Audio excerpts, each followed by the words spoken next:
প্রিয় দর্শক, সমসাময়িক বিষয় নিয়ে বাংলা টিভির সরাসরি আলোচনা অনুষ্ঠান লিটল টাটা বাংলা টকে সবাইকে স্বাগত জানাচ্ছি।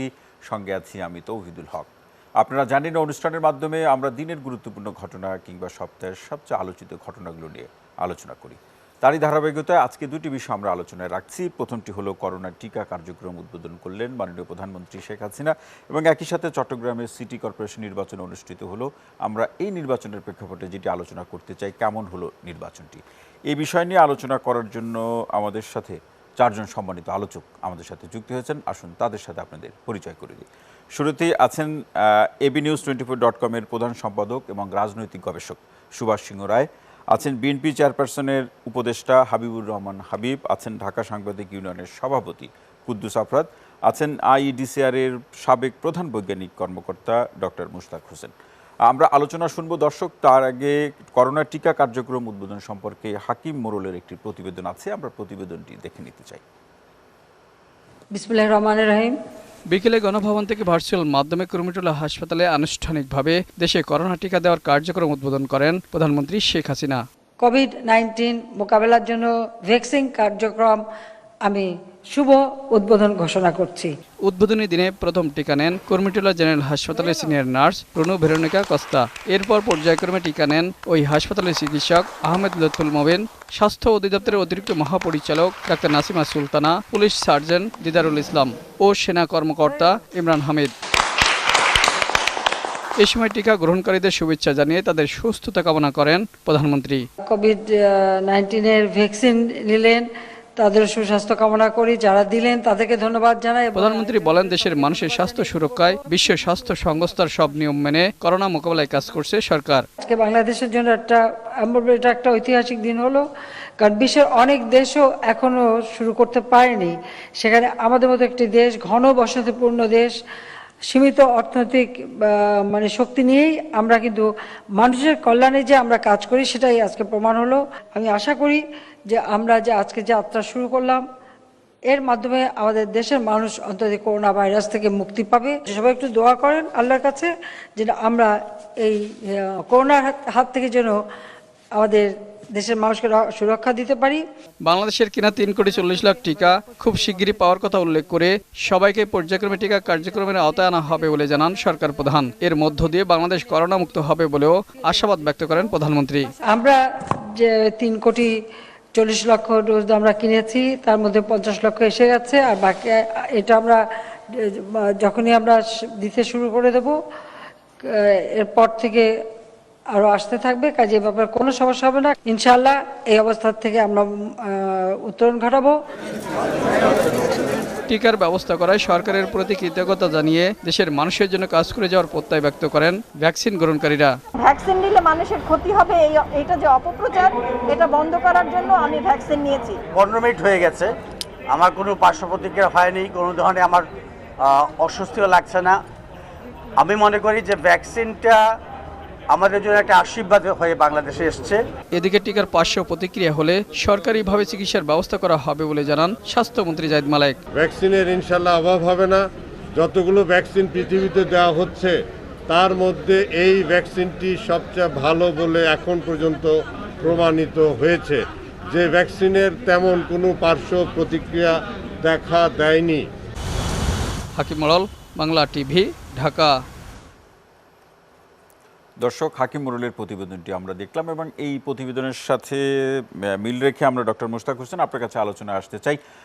প্রতিবেদনটি আমরা দেখলাম এবং তার প্রেক্ষাপটের প্রশ্নটি আমি আপনার কাছে তুলে ধরতে চাই। আজকে মাননীয় প্রধানমন্ত্রী যে বক্তব্য রেখেছেন এই টিকা কার্যক্রম উদ্বোধন করতে গিয়ে, তার প্রেক্ষাপটে করোনা মোকাবেলায় বাংলাদেশ নতুন যুগে, নতুন অবস্থায়, নতুন পর্যায়ে পা দিল। শুনতে চাই আপনার বিশ্লেষণ, ডক্টর মুশতাক হোসেন। ধন্যবাদ। করোনা মহামারীর শুরু থেকেই আমরা বাংলাদেশে এর বিরুদ্ধে বিভিন্ন পদক্ষেপ নিচ্ছি। প্রথমে যখন চীনে পাওয়া গেল, আমরা বিমানবন্দরের সর্বোচ্চ সতর্কতা এবং যারা যাত্রী এসছে বিদেশ থেকে তাদেরকে আমরা কোয়ারেন্টাইনের মাধ্যমে ব্যবস্থাপনা করার চেষ্টা করেছি। তারপর দেশের ভিতরে পাওয়া গেল, দেশের ভিতরে বিভিন্ন জনস্বাস্থ্যের ব্যবস্থা, আমাদের মৃত্যুও পাওয়া গেল। একবার জুন, জুলাই মাস, আগস্ট মাসে অনেক বেশি সংখ্যায় রোগী হলো, তারপরে কমে গেল, এখন কমের দিকে আছে। সারা বিশ্বব্যাপী মহামারীকে নিয়ন্ত্রণ করবার জন্য যেমনি জনস্বাস্থ্যের ব্যবস্থা খুব জরুরি, তেমনি টিকা প্রথম থেকেই বিজ্ঞানীরা এর জন্য চেষ্টা করে যাচ্ছেন। যেদিন চীন থেকে জেনোমিক সিকুয়েন্স করে পাওয়া গেল যে কোন ধরনের ভাইরাস, সেটি ওয়েবসাইটে দেওয়া হলো জিএসএআইডি, তারপর থেকে কিন্তু বিজ্ঞানীরা সেই জেনোম সিকুয়েন্স ধরে টিকা আবিষ্কার করার চেষ্টা করেছেন সেই জানুয়ারি মাস থেকেই বলতে গেলে, এবং অবশেষে সফলতা আসছে। বাংলাদেশ আমরা এখনো পর্যন্ত পৃথিবীতে খুব কম দেশই পেরেছে, বিশেষ করে আমাদের মতো উন্নয়নশীল দেশে সেটা খুব একটা সংখ্যা বেশি নেই। আমরা দ্রুত করতে পেরেছি, যদিও এটা খুব তাড়াহুড়ো করার বিষয় নয়, কারণ প্রত্যেকটি বৈজ্ঞানিক পদক্ষেপ নিশ্চিত করেই কিন্তু এই টিকাগুলো মানুষের ব্যবহারের উপযোগী হয়েছে। হয়তো সমস্ত পদক্ষেপগুলো একসাথে করা হয়েছে, যেমন প্রথম পর্যায়, দ্বিতীয় পর্যায়, তৃতীয় পর্যায়ের ট্রায়ালটা প্রায় একই সময় শুরু হয়েছে, কারণ একটা ন্যূনতম সময় পার না হলে সেটা ব্যবহার উপযোগী নয়। এবং যে ডক্টর মুশতাক হোসেন, টিকা নিয়ে যে অপপ্রচার কিংবা গুজবের যে বিষয়টি, সেটি কিন্তু বাংলাদেশের টিকা আসার আগে থেকেই কিন্তু শুরু হয়েছিল। এই জায়গাটিতে একটু শুনতে চাই, যারা অপপ্রচার করছেন বা গুজব ছড়াচ্ছেন তাদের উদ্দেশ্যে আপনি কি বলবেন? এটাও কিন্তু প্রায় সব দেশেই হচ্ছে। প্রথম কথা হচ্ছে যে এটা আমাদের সামাজিক যোগাযোগ মাধ্যমটা ইউরোপ, আমেরিকা, সেখান থেকে সেগুলো সামাজিক যোগাযোগ মাধ্যমের প্রচলন, সেখানে কিন্তু আগে থেকে এই টিকার বিরুদ্ধে একটা মত আছে। একদল মানুষ, তারা টিকাকে নেওয়া অপ্রয়োজনীয় মনে করে। তারা মনে করে যারা তৃতীয় বিশ্বে রয়েছে, গরিব দেশে রয়েছে, টিকা ওদের জন্য, আমরা কেন নেব? তারা তার নিজেদের জন্য এটা খুব একটা অপমান মনে করে। তার সাথে করোনা ভাইরাস টিকাটা একটা নতুন ভাইরাস, সেটি যতদিন 3 বছর 5 বছর পরে টিকাটা আসার কথা, দ্রুত এসে গেছে। কাজেই তারা সেই সন্দেহ প্রকাশ করেছেন, এবং সেখান থেকে সামাজিক যোগাযোগের মাধ্যমে আমাদের দেশেও এসছে। এবং যেই দেশে আমরা কিন্তু টিকা বান্ধব দেশ, আমরা কিন্তু টিকা গ্রহণ করবার বিষয়ে কিন্তু আমাদের দেশের মানুষের মধ্যে খুবই আগ্রহ আছে।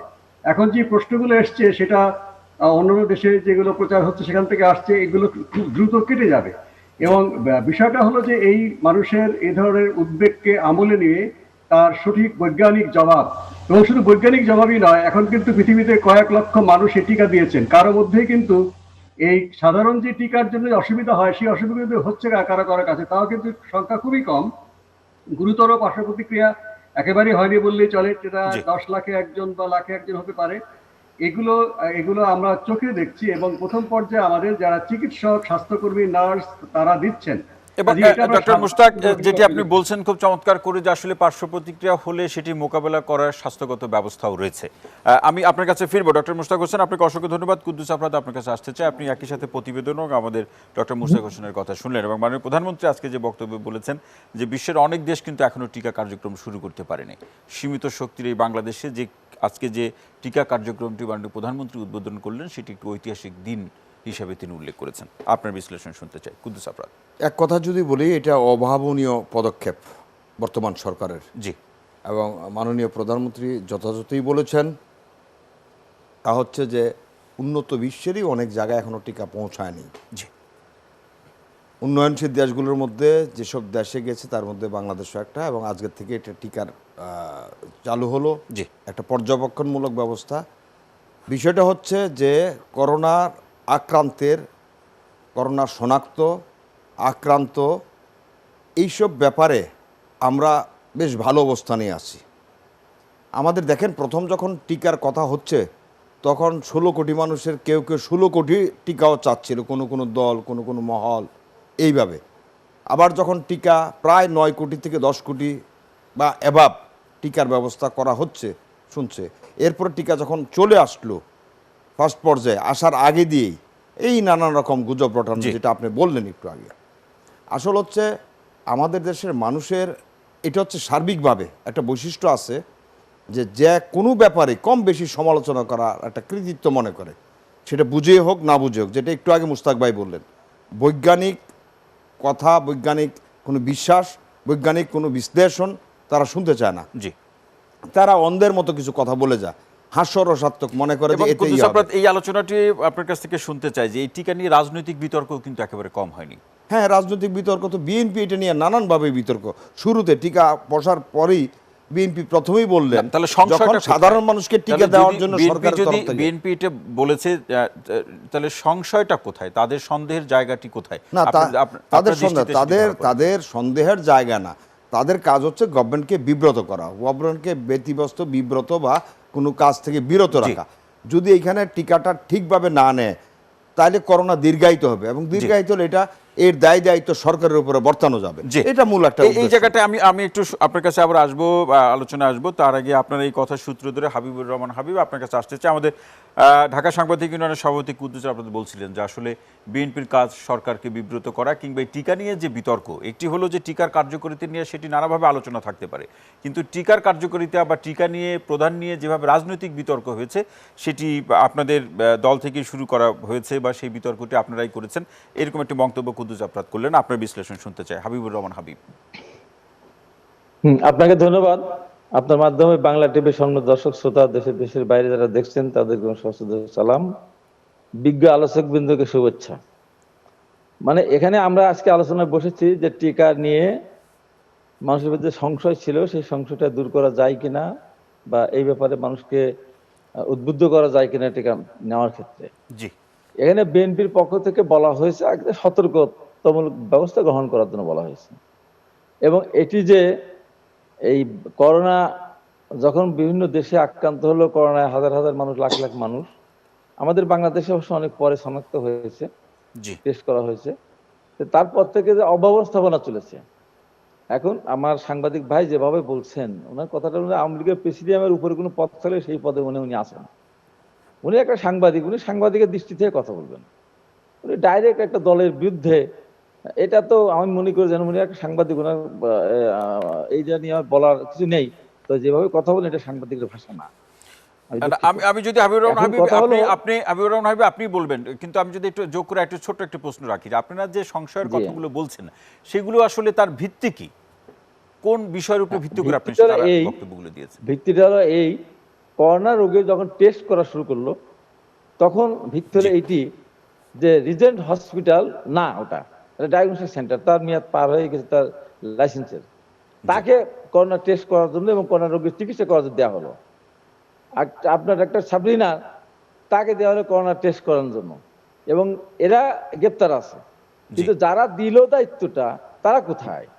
তো এইটাতে এতগুলি মানুষ মারা গেল, এতগুলি মানুষ আক্রান্ত হলো, যারা টেস্ট না করে সার্টিফিকেট দিল, এত ধরনের অন্যায় করলো, যেখানে নকল পিপি সাপ্লাই দিল, নকল মাস্ক সাপ্লাই দিল, এবং হসপিটালে গিয়ে মানুষ বিল দিতে হলো, লক্ষ লক্ষ টাকা বিল দিতে হলো, সেখানে সেই ব্যাপারগুলির ওনার কাছে কোনো মূল্য নাই। আমরা বলেছি হ্যাঁ, যে করোনা দাম যেন সঠিক থাকে, উচ্চ মূল্য যেন আমাদেরকে নিতে না হয়, সরকার যেন এটাকে বিনামূল্যে দেয়, এবং বিদেশ থেকে যখন কিনে আনবে তখন দামটা যেন সহনীয় পর্যায়ে থাকে। এটা আমাদের বলা কি খুব বেশি অপরাধ হয়ে গেছে? আমরা তো এটা বলেছি যে আমরা তারপরে আমরা উদ্বুদ্ধ করি, যেমন আমাদের ডক্টর জাফরুল্লাহ সাহেব, উনি তো আর আমাদের বিএনপি করেন না, উনি অনেক কথা বলেন, উনি নিজেই বলেছেন আমার সিরিয়াল যদি আসে আমি প্রথমেই আমি এই টিকা নিব। আমিও দু একটা জায়গায় টক শোতে বা এমনি বক্তৃতা বলেছি, হ্যাঁ টিকা যদি আসে অবশ্যই আমরা টিকা নেবো, টিকা নিতে আমাকে উদ্বুদ্ধ করতে হবে।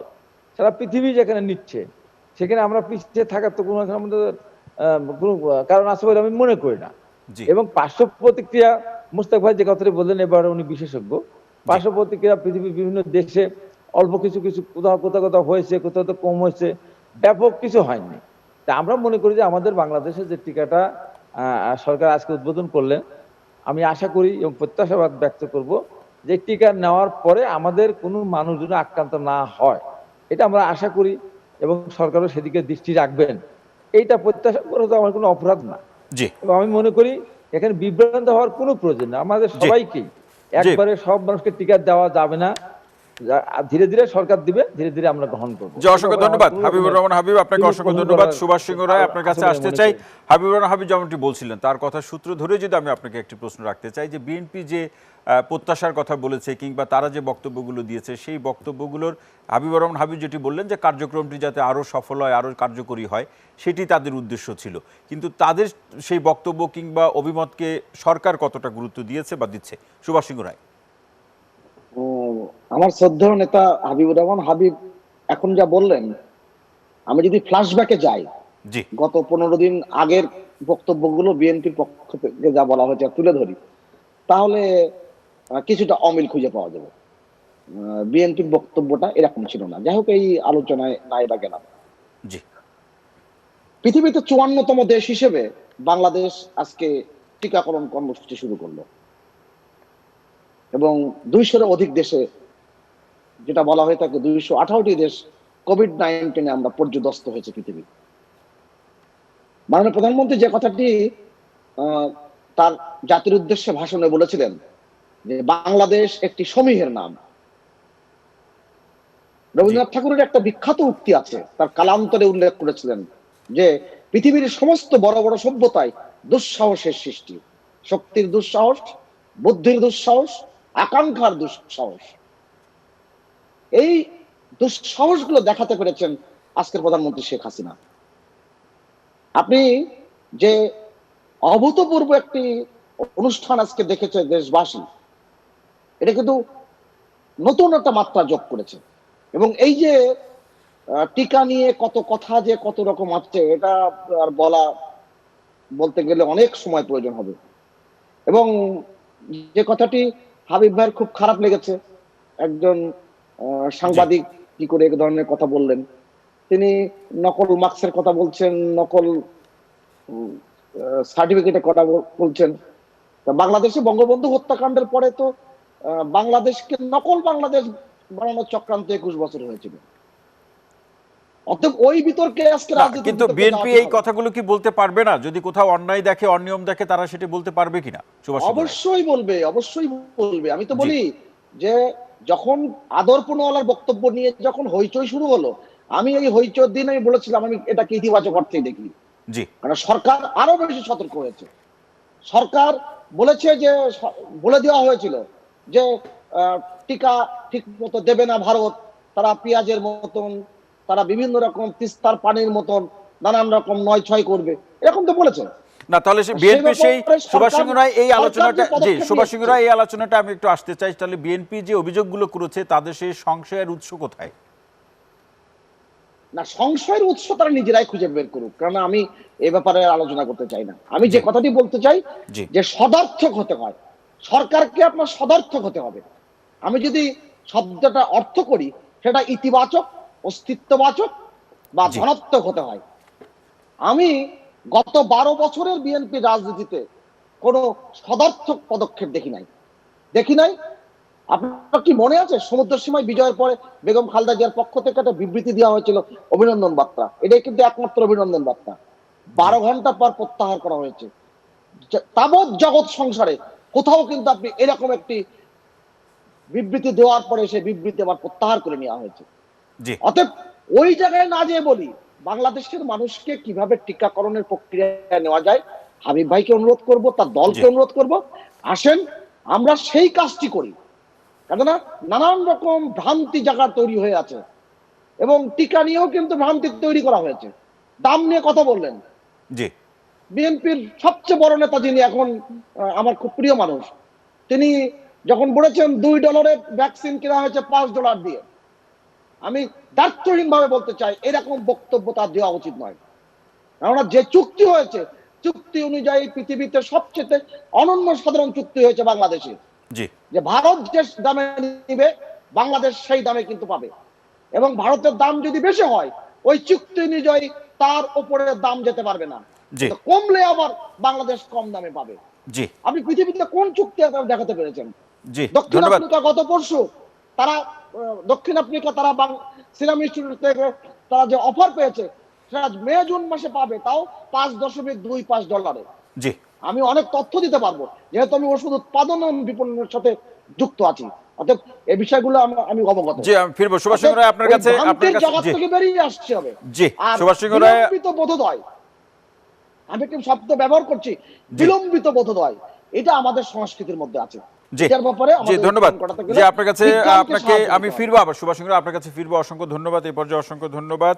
ডক্টর মুশতাক হোসেন, আপনার কাছে আসতে চাই। আমাদের ঢাকা বিশ্ববিদ্যালয়ের স্বাস্থ্য অর্থনীতি বিভাগের একটি জরিপ, তারা যে স্টাডি করেছে, তার যে ফাইন্ডিংস, সেটি আমি একটু তুলে ধরছি আপনার কাছে। এখানে তারা বলেছে যে দেশের 32% মানুষ টিকা কার্যক্রমের সাথে সম্পৃক্ত হতে চায়, মানে টিকা তারা নিতে চায়, কিন্তু 52% মানুষ এখনো আসলে কি করবেন সেটি বুঝে উঠতে পারছে না।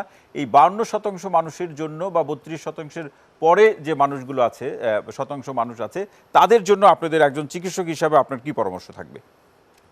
আমি একটু সংশোধন করি স্যার।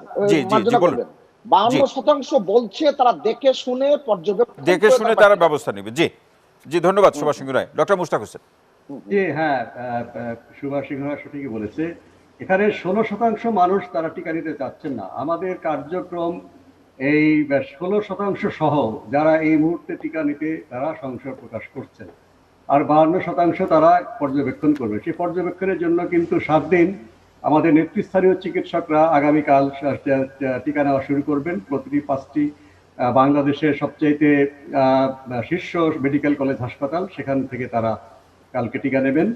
সে পর্যবেক্ষণটা হলে আমরা 52% আস্থা অর্জন করতে পারবো, এবং বাকি যারা আছে তারা যখন শুরু হবে 7 ফেব্রুয়ারি, তারা শীঘ্রই এটি তারা দেখবেন। আমার মনে হয় এ বিষয়ে প্রচার প্রচারের যে সমস্ত পরিকল্পনা এবং যে সমস্ত জিনিস লেখা হবে সে সমস্ত সবকিছু তৈরি করা হয়েছে। আমরা একসঙ্গে সবগুলো প্রকাশ না করে পর্যায়ক্রমে করতে যাচ্ছি। যেমন আজকে বিজ্ঞাপন গিয়েছে কিভাবে নিবন্ধন করা হবে, এভাবে কিন্তু একটার পর একটা আমরা প্রিন্ট মিডিয়া, ইলেকট্রনিক মিডিয়াতে ব্যানার, বিলবোর্ড এবং টিকা কেন্দ্রে প্রচারণা করব। আমরা আশা করি মানুষের সব সংশয় দূর হবে, এবং সংশয়টা আমি ইতিবাচকভাবেই দেখছি। দেখে শুনে যদি পরিবারের একজন সদস্য তিনি এ বিষয়ে নিশ্চিত হন টিকাটা অবশ্যই দরকার, নিশ্চয়ই তিনি পরিবারের বাকি সদস্যদেরকে এ বিষয়ে তার সমতে আনতে পারবেন। ডক্টর মুশতাক হোসেন, এই আপনি নিবন্ধনের বিষয়টি বলেছেন, এটা খুব গুরুত্বপূর্ণ। আমরা জানি যে নিবন্ধন করতে পারবে না, অ্যাপসে তার নাম সম্পৃক্ত করতে পারবে না, সে কিভাবে টিকা কার্যক্রমের সাথে সম্পৃক্ত হবে। তারপরেও আপনার কাছ থেকে একটু শুনতে চাই যে আসলে নিবন্ধন করতে পারবে না বা সেই সক্ষমতা বা সেই জ্ঞানগত অথবা কৌশল তার জানা নেই, সে কিভাবে এই টিকা কার্যক্রমের সাথে সম্পৃক্ত হবে, কোথায় তিনি নাম লিখাবেন? হ্যাঁ জি, এটা একটা প্রয়োজনীয় প্রশ্ন।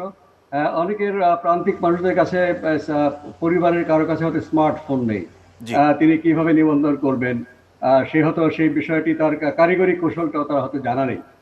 এক্ষেত্রে সরকারের যে তথ্য প্রযুক্তি সেবা কেন্দ্র রয়েছে প্রতিটি ইউনিয়নে, গ্রামাঞ্চলে এবং শহরেও সেই সেবা কেন্দ্র, 300টি হাসপাতালে সরকারি বেসরকারি মিলিয়ে টিকাদান শুরু হবে 7 তারিখ থেকে।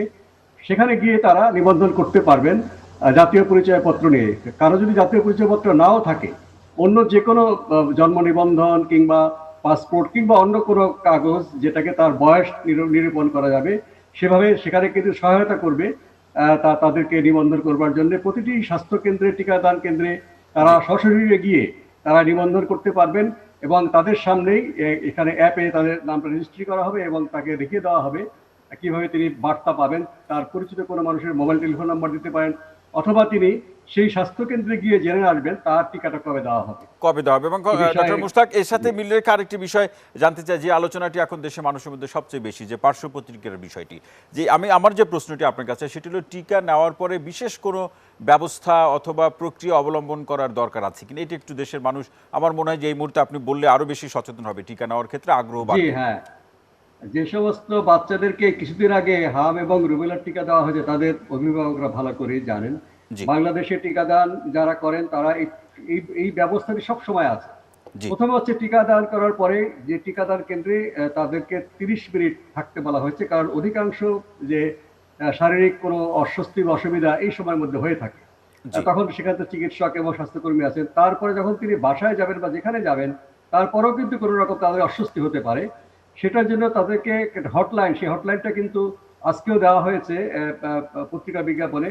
এই হটলাইনে ফোন করবেন, আর অথবা তার নিকটস্থ সরকারি যে স্বাস্থ্যকেন্দ্র যেখানে তিনি টিকা দিয়েছেন, অথবা স্বাস্থ্যকেন্দ্র টিকা তিনি দেননি কিন্তু অন্যরা দিয়েছেন, সেখানে গেলে কিন্তু সেখানে সবসময় 24 ঘন্টার জন্য সেখানে স্বাস্থ্যকর্মীরা আছেন এইগুলো ব্যবস্থাপনা করবার জন্য। এই বিষয়ে আমাদের দেখভাল করার জন্য স্বাস্থ্যকর্মীরা সবসময় সজাগ থাকবেন বা সক্রিয় থাকবেন সেটি। এবং এটিও আপনাদের তিনজনকে বলতে চাই, সুভাষ সিংহ রায়, হাবিবুর রহমান হাবিব এবং কুদ্দুস আফরাত, আপনাদের যদি কোনো প্রশ্ন থাকে ডক্টর মুশতাক হোসেনের কাছে আপনারা প্রশ্ন করতে পারেন। না, এখানে ওই যে আপনার হাবিবুর রহমান হাবিব নিবন্ধন করার ক্ষেত্রে যে কথাটি বললেন মুশতাক ভাই, জি, এমনিতে মনে হয় আপাতত মনে হয় সিদ্ধান্ত আছে 18 বছরের নিচে এই টিকা দেওয়ার পরিকল্পনা মনে এখন নেই। 18 বছরের উপরে যাদের বয়স তাদের আপনার আছে, ভোটার হয়েছে, তারা ভোটার আইডি কার্ড আছে। এখন সমস্যা হতে পারে এমন কিছু মানুষ আছে যারা অসুস্থ, মানসিক অসুস্থ বা শারীরিক অসুস্থ, প্রতিবন্ধী, তারা ভোটারও হয় না, যেহেতু তারা শারীরিকভাবে উঠতে পারে না বিছানা থেকে। সেই সমস্ত মানুষগুলির ক্ষেত্রে আপনারা তো আলাদাভাবে কি ব্যবস্থা নেওয়া হবে ডক্টর মুশতাক হোসেন? আর সরকার যখন শুরু এটা করবে তো তখন অটোমেটিক্যালি রাস্তা আরো বের হয়ে যাবে। জি, সরকার আন্তরিকভাবে যখন চেষ্টা করে, মানুষ তখন নিজের প্রয়োজনেই, আর যে ওই যে আমার মোস্তাক ভাই যে কথাটা বললেন কিছুই করা লাগবে না, জি, যখন দেখবে যে যে টিকা আপনি যে হাবিবুর রহমান হাবিব যে বিষয়টি আপনি আপনি উত্থাপন করলেন নিজেরা তার আপন সেটা একটু ইচ্ছে যাবে। শুনি। জি, ধন্যবাদ। সেটা একটু জি। মুস্তাক হোসেনের কাছ থেকে শুনি। ডক্টর মুস্তাক হোসেন। জি, হাবিব ভাই একটা গুরুত্বপূর্ণ প্রশ্ন করেছেন। দেখুন, প্রথমে বলছি যে অ্যাপে যদি কারো বয়স 18 বছরের নিচে আসে সেটা কিন্তু বলবে যে আপনার নিবন্ধন করা গেল না। জি। আরেকটা কথা হচ্ছে, যারা শারীরিকভাবে এই মুহূর্তে শয্যাশায়ী, খুবই অসুস্থ, জি। আমরা ডাক্তারি ভাষায় বলি অ্যাকিউট ইলনেস, সেটা তিনি হাসপাতালে আছেন বা বাড়িতে আছেন, তাদের কিন্তু টিকা না দেওয়ার জন্য আমরা বলবো।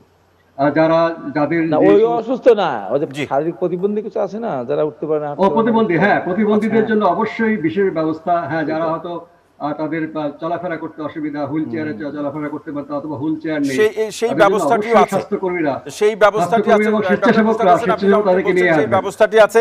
কুদ্দুস আহমেদ, আমরা বিরতিতে যাও। আপনার কোনো প্রশ্ন আছে কিনা? প্রশ্ন হচ্ছে যে মোস্তাক ভাই যে কথাগুলো বলেছে, এই কথার পরে আসলে আর খুব বেশি প্রশ্ন থাকে না। তারপরে যে জিজ্ঞাসাটা আছে, জি, সেটা হচ্ছে যে প্রথম দফায় তো জেলা উপজেলা পর্যায়ে যাবে, জি, কিন্তু গ্রাম পর্যায়ে যে কর্মসূচিটা আছে, এটা কি এমনি আমাদের যে টিকাদান হয় ইউনিয়ন পর্যায়ে যে বা জি। গ্রামে যে, ওইরকম কোনো রূপরেখা তৈরি করছে কিনা আপনার জানা আছে জি, কিনা? ডক্টর মুস্তাক হোসেন। হ্যাঁ, আমরা প্রথমে অল্প দিয়ে শুরু করছি। আজকে একটা হলো, কালকে 5টা হবে। জি। 7ই ফেব্রুয়ারিতে ঢাকা শহরে 300 প্রতিষ্ঠানে হবে এবং প্রত্যেকটা জেলা উপজেলা স্বাস্থ্যকেন্দ্র হবে। সেখানকার কার্যক্রমের অগ্রগতি দেখে অবশ্যই ইউনিয়ন স্বাস্থ্যকেন্দ্র, ইউনিয়ন পরিবার কল্যাণ কেন্দ্র, কমিউনিটি ক্লিনিক, সেই সব জায়গায় কিন্তু চলে যাবে। সেই পরিকল্পনা আছে এবং সেখানকার কর্মীরা তো সারা বছরই টিকা দিয়ে থাকে, তাদের সেই অভিজ্ঞতা অভ্যস্ত জি, হয়েছে। জি, সুভাষ অনেক সিংহ রায়, আপনার স্বেচ্ছাসেবক কোনো কিন্তু প্রশ্ন কাজ আছে করছে। কিনা? সুভাষ সিংহ রায়। না, আমার প্রশ্ন কি এর নাই, সেটা হচ্ছে যে মুস্তাক ভাই যথার্থই বলেছেন, খুব চমৎকার করে ব্যাখ্যা করেছেন। জি, আমাদের একটু মনে রাখা দরকার, এই মহাপরিকল্পনা ডক্টর মোস্তাক হোসেন অনেক আগের থেকে এটা পরিকল্পনাটি 94 পৃষ্ঠার প্রথমে পরিকল্পনা করেছিলেন, তারপরে নানান ভাবে বিন্যস্ত হয়েছে। জি, যেমন অ্যাস্ট্রাজেনেকা টিকা নিয়ে সারা পৃথিবীতে, এই যেটা আমরা অক্সফোর্ডের আবিষ্কৃত টিকা, যেটা টোল ম্যানুফ্যাকচারিং হয়েছে, যেটা সিরাম ইনস্টিটিউটে, সেখান জি, থেকে জি। যখন এসেছে, সেই টিকার কোথাও কিন্তু খুব একটা জানা যায়নি যে অ্যানাফিলাক্সিস যেটা বলা হয়, কিংবা অ্যানাফিলাক্টিক শক, সেটা কিন্তু কোথাও কিন্তু খুব একটা আসেনি। জি, এবং ভারতে যে 477 জনের যে কথা বলা হচ্ছে গণমাধ্যমে, সেটা অধিকাংশ টিকার রিয়াকশনের বাইরে, অথবা জি, সিরাম, জি, ধন্যবাদ। আমরা শুনবো। ভারত বায়োটেকের জি। যে টিকা, ভারত বায়োটেকের যে টিকাটি, জি, যে সুভাষ সিংহ টিকাটি রায়, আপনাকে বলা- আপনার এই সংযুক্ত বক্তব্যের জন্য আপনাকে অসংখ্য ধন্যবাদ। দর্শক, আমরা নিটল টাটা বাংলাটাকে একটি বিরতি নেব। বিরতির পরে আমরা আলোচনা করব চট্টগ্রামের সিটি কর্পোরেশনের নির্বাচনটি কেমন হলো। তবে তার আগে ডক্টর মুস্তাক হোসেন, আপনাকে অসংখ্য ধন্যবাদ জানাতে চাই আমাদের সাথে যুক্ত হওয়ার জন্য। দর্শক, ফিরছি একটু পরেই, আমাদের সাথেই থাকুন।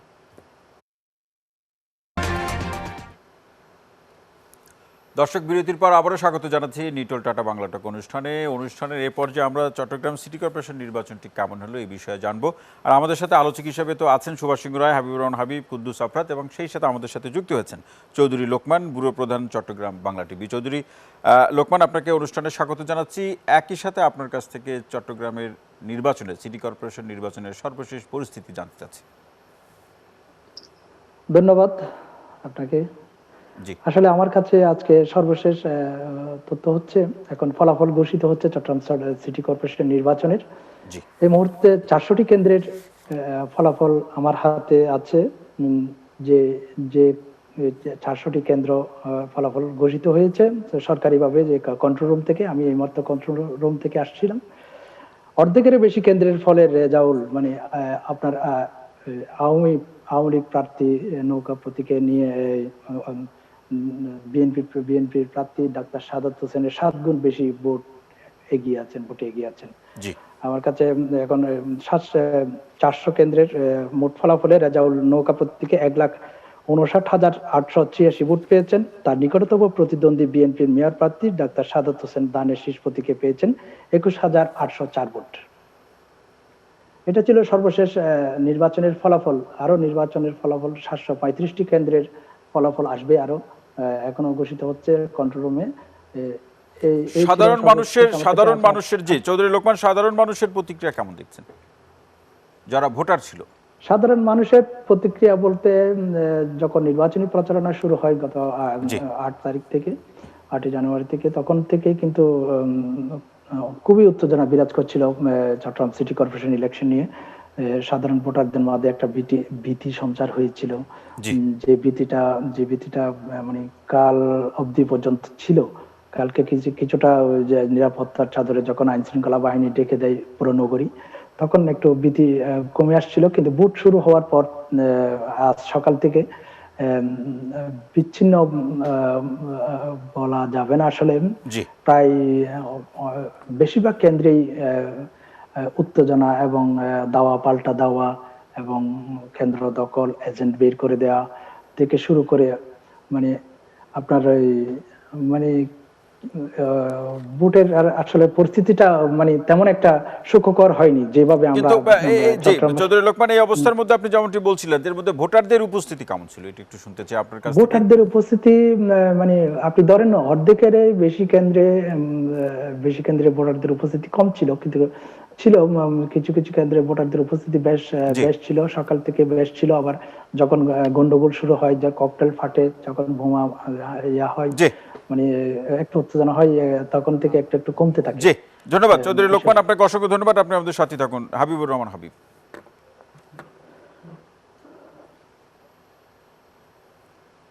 হাবিবুর রহমান হাবিব, আপনি শুনতে পাচ্ছেন আমার কথা? হাবিবুর রহমান হাবিব, আপনি শুনতে পাচ্ছেন আমাকে? মাইক্রোফোনটা অন করে নিতে হবে।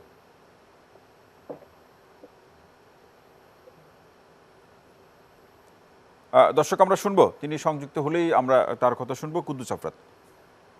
বিষয়টা হচ্ছে চট্টগ্রাম সিটি কর্পোরেশন নির্বাচনে যে রিপোর্ট বা যে কথাগুলো বললেন, এটাতে বলা যায় যে নির্বাচন উনি বলছেন যে অর্ধেক কেন্দ্রেই ভালোভাবে ভোট হয়নি, অর্ধেক কেন্দ্রে ভালোভাবে ভোট হয়েছে।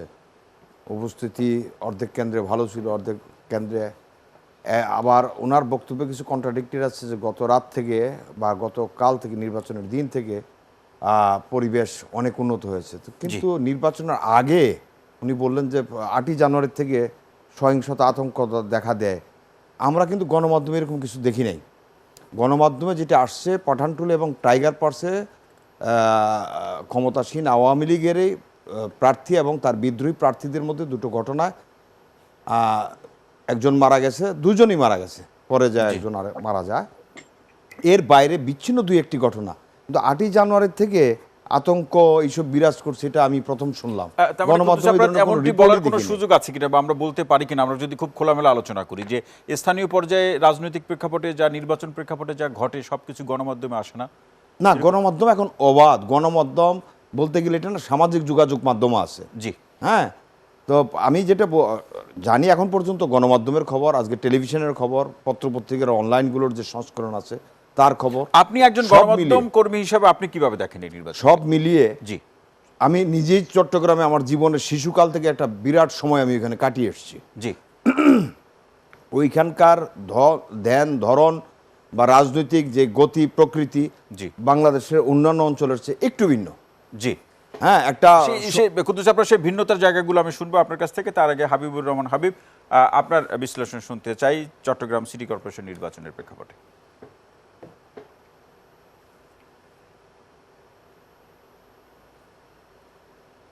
হাবিবুর রহমান হাবিব, আপনি শুনতে পাচ্ছেন আমাকে? দর্শক, আমরা শুনবো, তিনি সংযুক্ত হতে হলেই আমরা তার কথা শুনবো। সুভাষ সিংহ রায়। আমি চট্টগ্রামের সিটি কর্পোরেশন নির্বাচনকে একটু ভিন্নভাবে দেখি।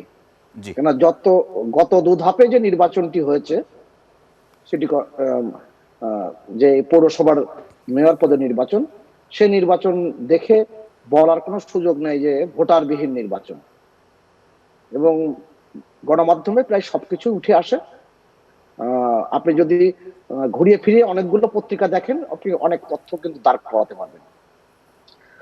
যারা নানান রকম প্রতিবেদন প্রকাশ করেছেন, কিন্তু ভোটের দিনের ছবিটা কিন্তু দেখাতে হয়েছে যে একেবারে লাইন দিয়ে মানুষ ভোট দিচ্ছে, এবং সেটা লাইনটা বেশ লম্বা। অর্থাৎ চট্টগ্রামের নির্বাচনে 3 জন মানুষের জীবন চলে যাবে, এটা আমি ভাবতে পারিনি। এবং নির্বাচন কমিশনকে ভাবতে হবে, এবং আমাদের আইন শৃঙ্খলার যারা যুক্ত আছেন তাদেরকে আরো সতর্ক হতে হবে। আরেকটি বিষয় আমি যে কথাটি বারবার আমি বলে আসছি এবং লিখেও আসছি, জি যে আমাদের লোকাল গভর্নমেন্টের নির্বাচনে অনেকগুলো অগ্রগতির জায়গা তৈরি হয়েছে, এটা যেমন ঠিক, কিন্তু কিছু ব্যত্যয় রয়ে গেছে। আপনি মেয়র পদে যাদেরকে দিচ্ছেন কিংবা যারা চেয়ারম্যান পদে যাদেরকে দিচ্ছেন তাদের মার্কা দিচ্ছেন, অথচ কাউন্সিলরদের কিন্তু আপনি মার্কা দিচ্ছেন না, এবং যে কারণে এই দ্বন্দ্বের জায়গাটা কিন্তু প্রায় সব জায়গায় এবং চট্টগ্রামে বেশি হয়েছে। এটা কাউন্সিলরের মধ্যে দ্বন্দ্ব, যে এখানে সুভাষ সিংহ রায়, আওয়ামী লীগের বিদ্রোহী প্রার্থীর সাথে আওয়ামী লীগের প্রার্থীর সমর্থকদের দ্বন্দ্ব, জি বিএনপির প্রার্থীর সাথে বিএনপি বিদ্রোহী প্রার্থীর দ্বন্দ্ব। জি এই যে দ্বন্দ্ব, যে সুভাষ সিংহ রায়, এই যে আপনি আন্তঃকোন্দলের কথা বা দ্বন্দ্বের বিষয়টি বললেন নিজ দলের মধ্যে, এটি শুনবো। তার আগে হাবিবুর রহমান হাবিবের কথা একটু শুনতে চাই। কথা শুনে আপনার কাছে আমি ফিরবো। হাবিবুর রহমান হাবিব, নিশ্চয়ই আপনি শুনতে পাচ্ছেন এখন আমাকে? জি, আমি তো শুনতে পাচ্ছি আপনার সব কথা, আমি শুনতে পাচ্ছি, কিন্তু আপনাকে আমরা শুনতে পাচ্ছিলাম না, এখন শুনতে পাচ্ছি। আপনার চিটাগাংয়ে যে নির্বাচনটি হলো, সিটি কর্পোরেশন নির্বাচন, সেক্ষেত্রে আপনাদের প্রতিক্রিয়া কি বা আপনি কি ভাবছেন? না, আমার প্রতিক্রিয়া, চিটাগাং থেকে যিনি সাংবাদিক, জি, যিনি কথাগুলি বললেন, ওনার কথা বলার ভঙ্গিতে আমার কাছে মনে হয়েছে উনি আরো সুন্দর করে সত্য কথাগুলি বলতে চেয়েছিলেন, কিন্তু কিছু একটা বাধা আছে। তারপরে উনি যখন বলেছেন যেভাবে, তাকে আমি ধন্যবাদ জানাচ্ছি আন্তরিক। না, তিনি কিন্তু তার কাছে যে তথ্যগুলো ছিল সবগুলোই কিন্তু বলেছে হাবিবুর রহমান হাবিব। উনি যেটা বলেছেন ওটাই সত্য, যে অর্ধেকের বেশি কেন্দ্রগুলিতে গোলযোগ হয়েছে, এবং যে আশঙ্কা মানুষ করেছিল নিরাপত্তা চাদরে ঢেকে দেওয়ার পরেও সকালবেলা যখন ভোট কেন্দ্রগুলিতে বিভিন্ন ধরনের হাঙ্গামা শুরু হয়েছে, বোমাবাজি শুরু হয়েছে, তখন অনেক ভোটার ভোট কেন্দ্রে যেতে সাহস পায়নি, যায়নি। এটা আমরা দেখেছি। এখানে এত বড় সত্যকে যদি কেউ গোপন করতে চায়, তাহলে এখানে আমার বলার কিছু নেই। আর যেভাবে বলা হচ্ছে যে অমুক এত ভোট পেয়েছেন, অমুক এত ভোট পেয়েছেন, বলে যে অমুক এত ভোট নিয়েছেন, বিএনপি কে অত ভোট দেওয়া হয়েছে, তাহলে হাবিবুর রহমান হাবিব, যে প্রার্থী যত, যে হাবিবুর রহমান হাবিব আপনি বলবেন, তবে আমার প্রশ্নটি আপনি শুনুন। সেটি হচ্ছে যে ভোট পেয়েছে সেই ভোটাররা আমরা কি ধরে নেব? ভোটাররা তাকে ভোট দিয়েছে, তাহলে সেই ভোটের প্রতি আপনাদের বিশ্বাস আছে কি নাই? আপনাদেরকে আমি বিনীতভাবে বলতে চাই, আপনারা 4 জন এখানে আছেন, তার ভিতরে আপনাদের চেয়ে আমার অভিজ্ঞতা একটু বেশি। জি, কারণ আমি 2 বছরে 4টি নির্বাচন করলাম, নিজে করেছি 2টা নির্বাচন। জি, এবং এখানে ভোটটা হয়, কাউন্সিলর ভোটটা ছেড়ে দেওয়া হয়, জি, কিন্তু মেয়রের ভোটটা টেবিলের উপরে নৌকামার্কা সিল মারা হয়। এবং বিএনপি কাউন্সিলরের যারা এজেন্ট, তাদেরকে খুব একটা বেশি সমস্যার সৃষ্টি করে না, কিন্তু মেয়রের যারা এজেন্ট থাকে বা মেয়রের পক্ষে যারা কাজ করে, তাদের ইলেকশনের আগের থেকে তাদের উপরে নজরদারি থাকে সরকারের, প্রশাসনের। যে চিরাগ দেখেছেন, অ্যারেস্ট করেছে, বাড়ি বাড়ি হুমকি দিয়েছে। এই বাস্তবতাকে আসতে হবে। জি, আপনি করোনা ভ্যাকসিন দিবেন। হাবিবুর রহমান হাবিব, আমি ফিরছি, আমি আপনার কাছে ফিরছি। আপনি যে বিষয়গুলো বললেন সেটি নিয়ে সুভাষ সিংহ রায়ের মন্তব্যটা আমি শুনতে চাই, শুনে আপনার কাছে আমি ফিরবো। সুভাষ সিংহ রায়, আমার কথা নিশ্চয়ই আপনি মানে আমি সর্বশেষ যে কথাগুলো বলেছি সেই কথাগুলোর মধ্যে কোন রকম ব্যত্যয়ের কিছু নেই।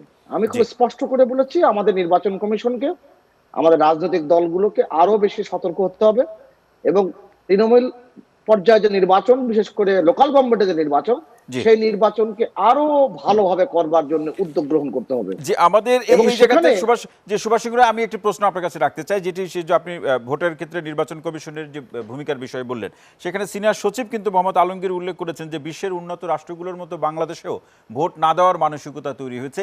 এটি কোনো অবস্থা কিংবা সমাধান কিনা, সেটি শুনতে চাই সুভাষ সিংহ রায়। না, তার বক্তব্যের ব্যাখ্যা তার কাছে আপনারা শুনতে পারলে ভালো হতো। আমি সেই ব্যাখ্যায় যাচ্ছি না।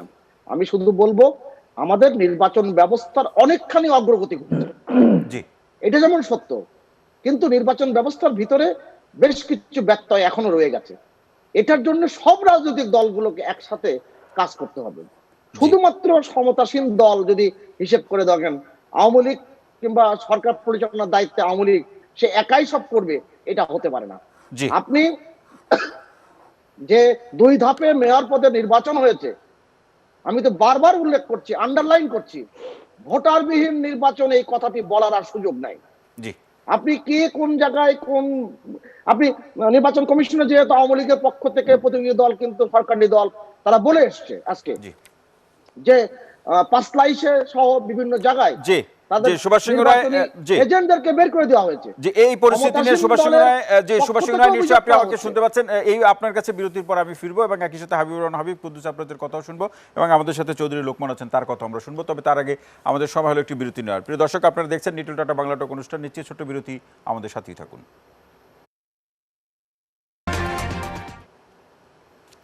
দর্শক, বিরতির পর আবারও স্বাগত জানাচ্ছি নিটল টাটা বাংলা টক অনুষ্ঠানে। আমরা বিরতির আগে শুনছিলাম সুভাষ সিংহ রায়ের বক্তব্য। তিনি বলছিলেন নির্বাচনী ব্যবস্থার সংস্কার কিংবা উন্নয়নে একযোগে কাজ করা উচিত। সুভাষ সিংহ রায়, আপনি কি মনে করেন এটি খুব সহজ কিনা একযোগে কাজ করা বাংলাদেশের রাজনৈতিক প্রেক্ষাপটে? সুভাষ সিংহ রায়, খুব সংক্ষেপে।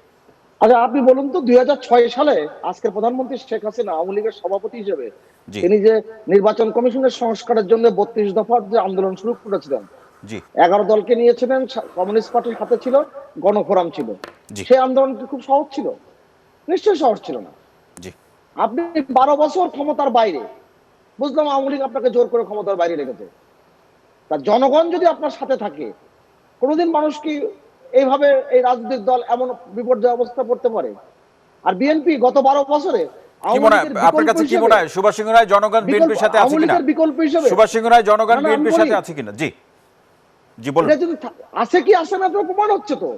আপনি বিএনপির যারা প্রার্থী হয়েছেন, যারা 30 বছরের 3 দিন এলাকায় যাননি, এরকম ঘটনা কিন্তু এইবার নির্বাচনে ঘটেছে, তাদেরকে আপনি মেয়র নমিনেশন দিয়েছেন এবং তারা বিএনপির নেতারাই বলেছে নির্বাচন সুষ্ঠু হয়েছে, এই 3 দিনও কিন্তু এলাকায় আসেনি। জি ধন্যবাদ সুভাষ সিংহ রায়, আমি ফিরবো আপনার কাছে। অসংখ্য ধন্যবাদ সুভাষ সিংহ রায়, আপনাকে অসংখ্য ধন্যবাদ। আমি ফিরবো আপনার কাছে হাবিবুর রহমান হাবিব। জি হাবিবুর রহমান হাবিব, আপনার কথা শুনতে চাই খুব সংক্ষেপে। এই যে প্রমাণটা হচ্ছে যে চট্টগ্রামে প্রার্থী ডাক্তার সাদাত হোসেন ওখানেই থাকেন, ওনাকে কেন্দ্র কমিটির সাংগঠনিক সম্পাদক করা হয়েছিল, তারপর উনি অপশন দিলেন আমি সাংগঠনিক সম্পাদক থাকবো না, আমি মহানগরের প্রেসিডেন্ট হবো। উনি সার্বক্ষণিক জনগণ নিয়ে আসেন। বরঞ্চ আওয়ামী লীগের যিনি প্রার্থী তার রাজনীতির সাথে বহুদিন সংস্রব ছিল না, বহুদিন পর হঠাৎ করে, আমি নিজেও চিনি না তাকে ঠিক মতো, অনেক আগে রাজনীতি করতেন। তার হিসেব করলে বিএনপির লোক খুঁজে পাবেন না। আমি যেটা বলি হাবিব ভাই, জানেন না এটা করলে বিএনপির লোক খুঁজে পাবেন। পক্ষে থাকলে মানুষ তো জানে 86 একটা নির্বাচন হয়েছিল, এর সাথে দল ছিল না, বল ছিল না, কেবল একটা দল গঠন করছে, সেখানে 48 ঘন্টা রেডিও টেলিভিশনে প্রচার ফলাফল বন্ধ রাখলো, তারপরে এর সাথে বিজয় ঘোষণা করলো। কিছু করতে পারছিল আওয়ামী লীগ? জনগণ আওয়ামী লীগের সাথে ছিল। জি অসংখ্য ধন্যবাদ। জি ভালো করে আপনি জানেন। জি হাবিবুর রহমান হাবিব, আপনাকে অসংখ্য ধন্যবাদ। চৌধুরী লোকমান, আপনার একদম শেষ মন্তব্যটি শুনতে চাই এক লাইনে। চৌধুরী লোকমান, আমি শেষ কথাটা বলি ভাই। জি বলুন বলুন। আমার পাবনা 30 তারিখে নির্বাচন, জি আওয়ামী লীগের একজন প্রার্থী আছে, আমার কথা হলো নির্বাচনটা পাবনা নিয়ে এসো না। জি না না, নির্বাচনটা সুষ্ঠু 30 তারিখে হোক। আরে আপনার ধন্যবাদ হাবিবুর রহমান হাবিব, আজকে আর সময় দিতে পারছি না। চৌধুরী লোকমান, আপনার শেষ লাইন। বিএনপিতে একটা প্রার্থী, আওয়ামী লীগের একটা নৌকা। চৌধুরী লোকমান, আপনি শুনতে পাচ্ছেন আমাকে? দর্শক আমরা শেষ করবো, তার আগে কুদ্দুস আফরাত আপনার শেষ লাইনটি শুনতে চাই। বিশেষ করে আপনি ভিন্নতার কথা বলেছেন আপনার আলোচনায়, সেই ভিন্নতাগুলো কি খুব সংক্ষেপে শুনতে চাই। কথা যদি বলি সেটা হচ্ছে চট্টগ্রামের এই নির্বাচনে, চট্টগ্রাম পুরো চট্টগ্রামকে যদি আপনি চিন্তা করেন বা আমি চিন্তা করি, ওইখানে হচ্ছে মাসুলম্যানদের আলাদা একটা প্রভাব প্রতিপত্তি রাজনৈতিক দলগুলোতে সবসময় রাখা হয় এবং থাকেও। এইবারের অর্থাৎ ক্ষমতাসীন দলের নির্বাচনে যে প্রার্থী বাছায়, প্রার্থী মনোনয়ন, মেয়র থেকে নিয়ে কাউন্সিলর, এই মাসুলম্যানদের কিন্তু রাখা হয় না। সেই কারণে একটা বড় অংশ ওইখানে কিন্তু স্বতন্ত্র নামে, বিদ্রোহী নামে, এই ভিন্নতা হচ্ছে এক ভিন্নতা। দুই হচ্ছে যেটা একটু আগে সুভাষদা বলেছিলেন যে ভোটার বাহিনী নির্বাচন বলা যাবে না, হ্যাঁ এটা সত্য, কিন্তু বিএনপিকে সেই জন্য কিন্তু একটা ধন্যবাদ দিতে হয়, কারণ বিএনপির বদন্যতা কিন্তু এবার বলা যাচ্ছে না, কারণ বিএনপি পার্টিসিপেশন করেছে। অসংখ্য ধন্যবাদ কুদ্দুস আফরাত এবং চৌধুরী লোকমান, সুভাষ সিংহ রায় এবং হাবিবুর রহমান হাবিব, আপনাদেরকে অসংখ্য ধন্যবাদ আজকের আলোচনায় যুক্ত হওয়ার জন্য এবং আপনাদের বিজ্ঞ মতামত তুলে দেওয়ার জন্য। প্রিয় দর্শক, নিটল টাটা বাংলা টক আজকের মতো এখানে শেষ করছি। সবাই ভালো থাকুন, সুস্থ থাকুন, নিরাপদে থাকুন। সবাইকে শুভরাত্রি।